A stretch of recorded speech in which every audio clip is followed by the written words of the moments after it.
한 임금의 지독한 광기, 그 시작은 어쩌면 어머니의 사라진 진실 때문이었을지도 모릅니다. 지금으로부터 아주 오래전 조선의 왕궁에서는 한 왕비가 흔적도 없이 사라지는 비극적인 사건이 벌어졌습니다. 무려 27년이라는 긴 시간 동안 굳게 봉인되었던 그날 밤의 진실. 대체 그날 밤 궁궐의 깊숙한 곳에서는 무슨 일이 있었던 걸까요? 그 숨겨진 진실은 한나라 전체를 핏빛으로 물들여야만 했을까요? 이것은 단순히 한 왕비의 죽음에 대한 이야기가 아닙니다. 한 사람의 비극적인 죽음이 어떻게 은폐되고 예곡되며 결국 역사를 뒤흔드는 거대한 폭풍으로 변해가는지에 대한 기록이거든요. 그 거대한 비극의 서막은 한 여인이 조선의 국모, 왕비의 자리에 오르면서 시작되었습니다. 조선제 9대 임금이었던 성종의 두 번째 왕비, 윤씨. 그녀는 처음부터 왕비였던 것은 아니었습니다. 본래 후궁으로 입궁하여 왕의 마음을 사로잡았던 여인이었죠. 기록에 따르면 그녀는 매우 아름다웠고 또 총명했다고 전해집니다. 성종은 그런 그녀의 지혜와 미모에 깊이 빠져들었고 마침내 정식 왕비였던 공예왕후가 세상을 떠나자 주저없이 그녀를 새로운 중전의 자리에 앉혔습니다. 마침내 한나라의 국모가 된 윤씨의 앞날은 창창해 보였습니다. 그녀는 곧이어 모두가 염원하던 원자, 즉 미래의 왕이 될 아들까지 낳았습니다. 이로써 그녀의 입지는 궁궐 안에서 그 누구도 흔들 수 없을 만큼 단단해지는 듯 보였죠. 화려한 비단 옷을 입고 수많은 궁녀들의 호의를 받으며 경복궁의 전각을 거니는 젊은 왕비의 모습은 그 자체로 빛나는 권위의 상징이었습니다. 성종의 총애는 지극했고 왕자는 무럭무럭 자라났으니 모든 것이 완벽해 보였던 겁니다. 하지만 궁궐이라는 곳은 원래 빛이 강할수록 그림자 또한 짙어지는 법입니다. 왕의 사랑을 독차지한 젊은 왕비에 대한 보이지 않는 질투와 시기가 어두운 구름처럼 피어오르기 시작했습니다. 특히 왕실의 가장 큰 어른이었던 대비, 즉 성종의 어머니 인수대비와 젊은 왕비 윤씨 사이에는 미묘하고도 차가운 긴장감이 흘렀습니다. 대비전의 문턱은 높고도 엄격했고 왕비전에서 흘러나오는 웃음소리는 어느새 대비의 귀에 거슬리는 소음이 되어갔습니다. 두 여인 사이에 보이지 않는 신경전은 궁궐 전체의 공기를 무겁게 짓눌렀습니다. 대신들조차 대비의 심기와 왕비의 안위를 동시에 살피며 줄타기를 해야 하는 상황이었죠. 이런 상황 속에서 왕비 윤씨의 강한 성품은 때로 독이 되기도 했습니다. 그녀는 자신의 감정을 숨기지 못했고 불의를 참지 못하는 성격이었다고 전해집니다. 이러한 성격은 궁중의 엄격한 법도와 보이지 않는 암투 속에서 그녀를 점점 더 고립시키는 원인이 되었습니다. 시간이 흐르면서 성종과 왕비 윤씨의 관계에도 서서히 금이 가기 시작했습니다. 처음에는 사소한 오해와 말다툼이었습니다. 하지만 어머니인 인수대비와 아내인 왕비 사이에서 갈등하던 성종의 고뇌는 깊어져만 갔습니다. 한쪽은 자신을 낳아준 어머니이자 왕실의 최고 어른이었고 다른 한쪽은 사랑하는 아내이자 세자의 어머니였으니까요. 그의 마음은 하루에도 몇 번씩 천국과 지옥을 오갔을 겁니다. 밤늦도록 정무를 살피는 편전한 홀로 촛불 아래 앉아있는 성종의 얼굴에는 깊은 수심이 가득했습니다. 과연 무엇이 옳은 길인지, 누구의 말을 믿어야 하는지 그는 좀처럼 답을 찾지 못했습니다. 바로 그 무렵 왕비의 투기를 문제 삼는 사건들이 연이어 터져나왔습니다. 왕비가 후궁을 독살하려 했다는 흉흉한 소문이 돌았고 심지어는 왕의 얼굴에 손톱 자국을 냈다는 믿기 힘든 이야기까지 불거졌습니다. 물론 이야기들의 진위는 오늘날까지도 명확히 밝혀지지 않았습니다. 하지만 중요한 것은 이러한 사건들이 왕의 마음을 그녀에게서 완전히 돌아서게 만드는 결정적인 계기가 되었다는 점입니다. 결국 운명의 날이 밝았습니다. 근정전 앞들에는 무거운 침묵 속에서 수많은 신하들이 도열해 있었습니다. 성종은 비통하고도 단호한 표정으로 용상에 앉아 있었죠. 마침내 그의 입에서 왕비 윤씨를 폐위하여 서인으로 강등시키고 궁 밖으로 내쫓으라는 교서가 내려졌습니다. 그 엄숙하고도 비극적인 선포는 거대한 종소리처럼 궁궐 전체에 울려 퍼졌습니다. 한때 나라의 어머니로 추앙받던 왕비가 하루아침에 죄인이 되어 쫓겨나는 순간이었습니다. 화려했던 비단옷은 벗겨지고 초라한 소복 차림으로 돌아서는 그녀의 뒷모습은 너무나도 쓸쓸해 보였습니다.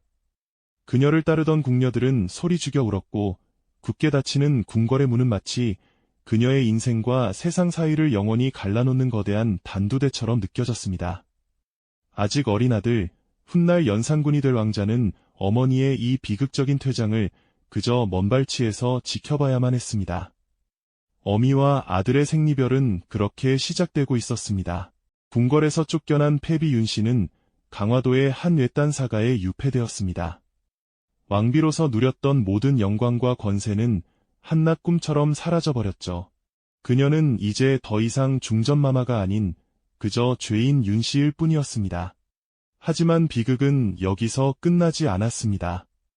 그녀를 둘러싼 정치적 공방은 궁궐 밖에서도 계속되었거든요. 일부 신하들은 세자의 장례를 위해서라도 패비를 복위시켜야 한다고 주장했지만 반대파의 목소리는 더욱 거셌습니다. 그들은 패비가 살아있는 한 훗날 더 큰 화근이 될 것이라며 그녀의 존재 자체를 위험시했습니다. 이 논쟁은 성종의 마음을 더욱 흔들어 놓았고 결국 그는 돌이킬 수 없는 결정을 내리게 됩니다. 패비 윤씨에게 사살을 명한 것입니다. 사살한 왕이 죄인에게 독약을 내려 스스로 목숨을 끊게 만드는 가장 비극적인 형벌이었죠. 그날 밤 강화도의 외딴 집에는 깊은 어둠이 내려앉아 있었습니다. 달빛조차 구름에 가려 한치 앞을 분간하기 어려웠죠. 바로 그때 몇 명의 금부도사가 조심스러운 발걸음으로 당도했습니다.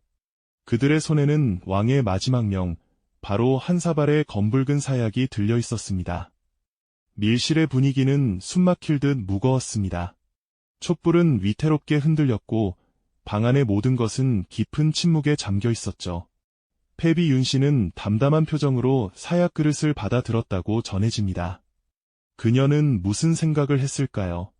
사랑했던 남편에 대한 원망이었을까요? 아니면 궁에 홀로 남겨진 어린 아들에 대한 그리움이었을까요?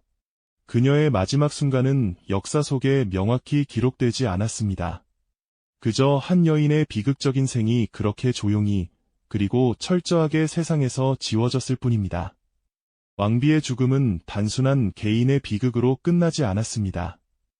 왕실과 조정 대신들은 이 사건을 역사 속에서 완벽하게 봉인하고자 했습니다. 마치 처음부터 그런 왕비는 존재하지 않았던 것처럼 말이죠.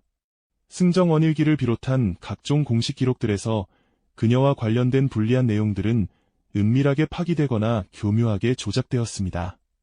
패비 윤씨라는 이름은 궁궐 안에서 누구도 입에 담아서는 안 될 금기어가 되었습니다. 신하들은 서로의 눈치를 보며 침묵했고 궁녀들은 겁에 질려 입을 굳게 닫았습니다.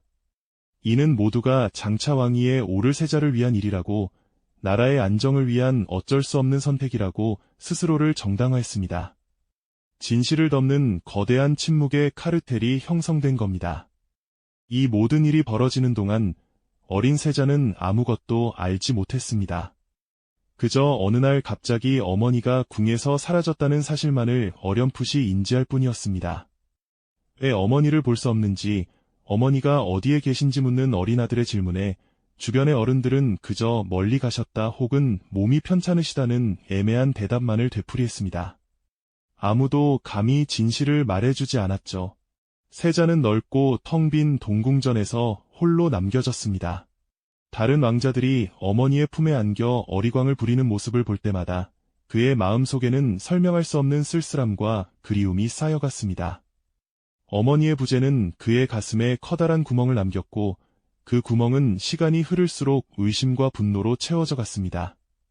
모두가 진실을 숨기기에 급급했던 그 시간, 비극의 씨앗은 어린 왕자의 마음속에서 조용히 하지만 분명하게 싹을 틔우고 있었던 겁니다. 그 누구도 이 작은 씨앗이 훗날 조선 전체를 뒤흔드는 거대한 폭풍으로 자라나리라고는 상상조차 하지 못했습니다. 그렇게 무려 27년이라는 기나긴 세월이 흘렀습니다.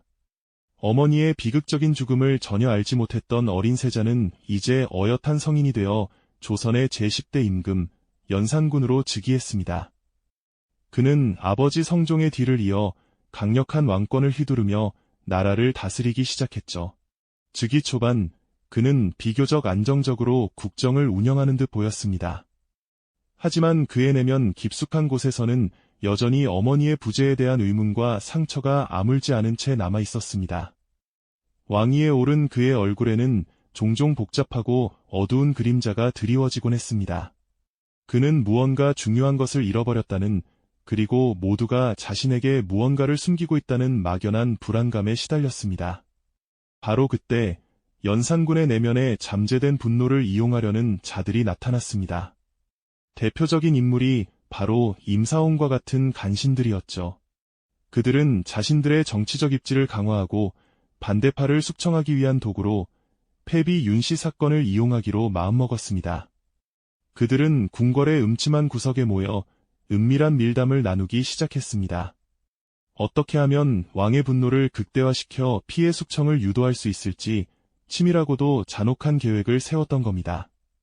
그들의 눈에는 오직 자신들의 권력욕만이 가득했고, 그로 인해 나라가 어떤 혼란에 빠지게 될지는 전혀 안중에도 없었습니다. 그들은 잠들어 있던 거대한 야수를 깨우는 것이 얼마나 위험한 일인지 알지 못했습니다. 마침내 간신들은 행동에 나섰습니다. 그들은 연산군에게 접근하여 27년 전 그의 어머니였던 패비 윤씨가 억울하게 죽임을 당했다는 사실을 고했습니다. 물론 그들은 진실만을 전하지 않았습니다. 사실을 교묘하게 왜곡하고 관련자들의 죄를 한껏 부풀려 이야기했죠. 마치 연산군의 할머니였던 인수대비와 아버지 성종 시절의 원로 대신들 모두가 합심하여 무고한 왕비를 잔인하게 살해한 것처럼 사건을 극적으로 각색했습니다. 그들은 오랫동안 감춰져 있던 낡은 문서들을 찾아내 연산군 앞에 내밀었습니다. 그 문서에는 어머니의 폐위 과정과 죽음에 대한 단편적인 기록들이 적혀 있었습니다. 연산군은 떨리는 손으로 그 기록들을 읽어 내려갔습니다. 그의 얼굴은 처음에는 혼란과 충격으로, 이내 믿을 수 없는 배신감과 주체할 수 없는 분노로 일그러져 갔습니다. 자신이 철석같이 믿고 따랐던 할머니와 존경했던 아버지가, 그리고 지금껏 자신을 보필해온 원로 대신들이 실은 어머니를 죽음으로 내몬 원수들이었다는 사실을 받아들이기 어려웠을 겁니다.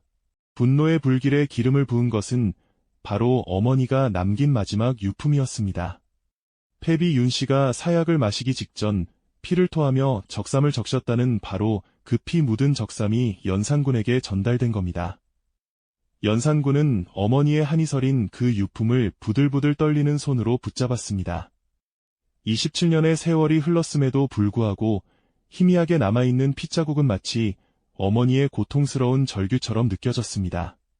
그는 그 피 묻은 적삼을 가슴에 품고 오열했습니다. 그동안 막연하게 느꼈던 슬픔과 그리움은 이제 선명한 증오와 복수심으로 변해버렸습니다. 그의 눈에서는 뜨거운 눈물과 함께 차가운 광기가 번뜩이기 시작했습니다. 이제 그는 더 이상 온화한 군주가 아니었습니다.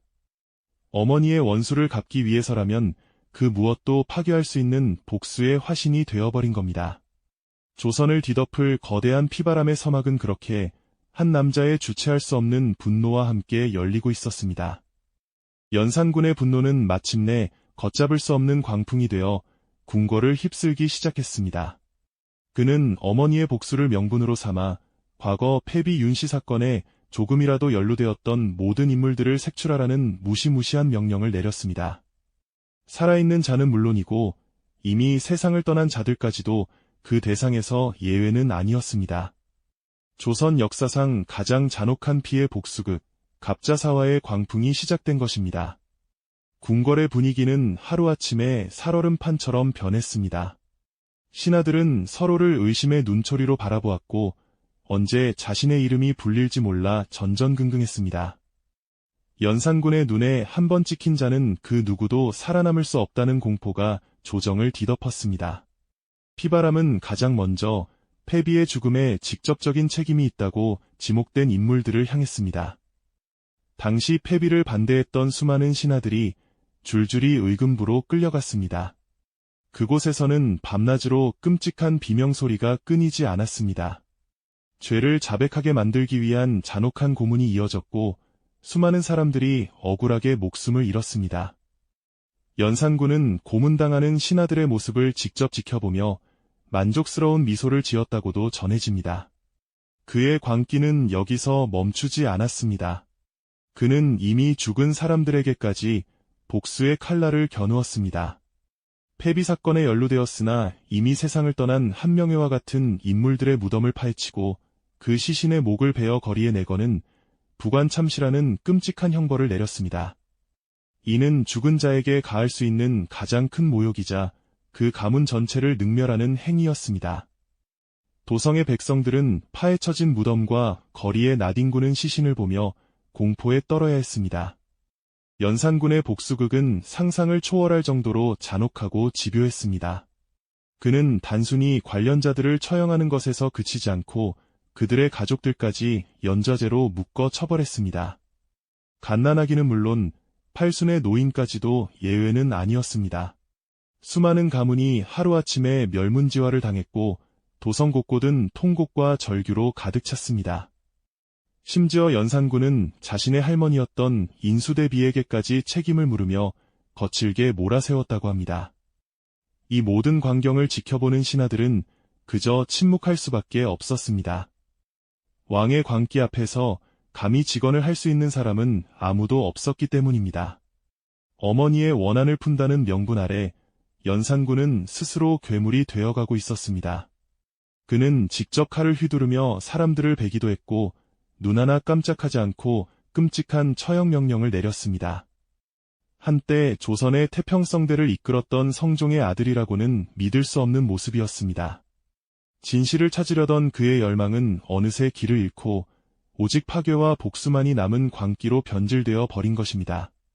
궁궐의 뜰은 연일 피로 물들었고 그 핏빛 복수극은 이제 막 절정을 향해 치닫고 있었습니다. 과연 이 광기의 끝에는 무엇이 기다리고 있었을까요? 진실을 덮으려는 시도는 결국 더 큰 비극을 낳는다는 것을 우리는 이 피의 역사를 통해 배울 수 있는 것은 아닐까요? 오늘 이야기가 흥미로우셨다면 구독과 좋아요를 부탁드립니다.